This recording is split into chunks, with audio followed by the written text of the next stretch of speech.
NKRI harga mati, Merdeka harga mati. Memangnya tidak ada dialog? Memangnya hati manusia itu binatang? Hati manusia Tuhan taruh Roh Kudus untuk duduk bicara. Presiden Prabowo dan jajarannya harus duduk bicara dengan semuanya, Panglima TNI dan semuanya. Duduk dialog menyelesaikannya. Bukan menjadikan kejahatan dan kematian manusia sebagai proyek kenaikan pangkat, proyek dapat duit, proyek untuk datang golkan dana MPR, menggolkan dana operasi triliunan. Saya kira sangat disesalkan.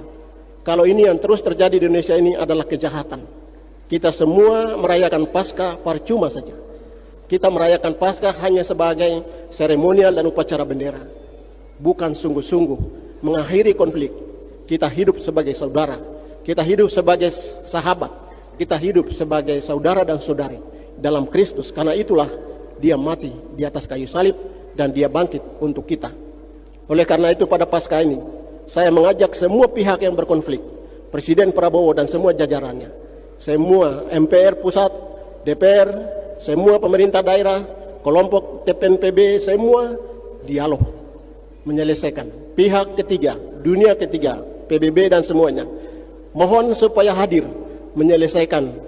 Martabat manusia adalah citra Allah, adalah wajah Kristus, imago Dei, bukan binatang, bukan anjing, tapi adalah manusia, Kristus yang ada di dalam diri setiap manusia ini. Sebagaimana kejadian akhir-akhir ini kemarin tanggal 31 Maret, 1 April yang terjadi di Dogiyai, saya kira ini sangat disesalkan, di mana polisi Brimob menembak masyarakat sipil yang tidak bersalah. Seharusnya polisi mencari yang bersalah. Siapa yang bersalah? Ditangkap, dijalankan proses hukumnya. Bukan dengan senjata datang dan mulai hambur peluru kepada masyarakat yang tidak tahu masalah. Ini ada satu nenek yang usianya 70 tahun, Esther Pigai, kesian. Dia tidak tahu apa-apa. Nenek tinggal di rumah. Dia kena tembak perutnya, tali perutnya keluar. Ya, ada anak kecil, Matius Jobe yang 17 tahun. Ya, Akian Edowai dan seterusnya, ini masih banyak lagi. Mestinya diselesaikan, bukan dengan selesai dengan peluru, tapi diselesaikan dengan bertemu menyelesaikan secara mekanisme hukum. Orang itu ditangkap, diselidiki, ditangkap, kemudian diadili secara hukum yang berlaku.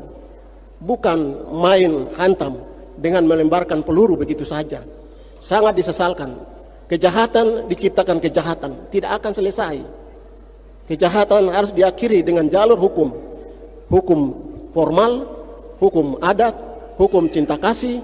Itulah dasarnya yang harus kita gunakan. Bukan menggunakan aturan-aturan sendiri dengan kuasa, dengan senjata, dengan peluru.